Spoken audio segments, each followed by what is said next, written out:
Hello viewers, welcome to Marita's creative food. இன்றைக்கி நம்ம பார்க்க போகிற சூப்பர் ஃபாஸ்ட் ரெசிபி உளுந்து தோசை. இதுக்கு தேவையான பொருட்கள் 4 முட்டை, ஒரு வெங்காயம், 2 பச்சை மிளகாய், அப்புறம் 2 கப்பு உளுந்து, கொஞ்சோண்டு வெந்தயம்.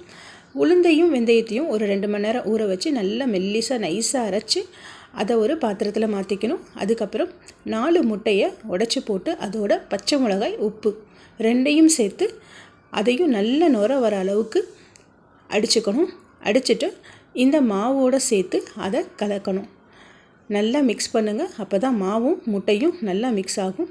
அதுக்கப்புறம் பச்சை மிளகாய், வெங்காயம், கொத்தமல்லி இது 3ஐயும் அந்த மாவோடு கலந்து நான் மிக்ஸ் பண்ணியிருக்கேன். நீங்கள் வேணும்னா கேரட், பீட்ரூட் துருவுனதை நீங்கள் போட்டுக்கலாம்.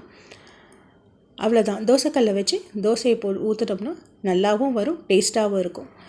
இதுக்கு தக்காளி தொக்கு, தக்காளி சட்னி வச்சுட்டு நல்லெண்ணெய் ஊற்றி சாப்பிட்டா ரொம்ப டேஸ்ட்டாக இருக்கும், ஹெல்த்தியாக இருக்கும். ட்ரை பண்ணி பாருங்கள். நன்றி.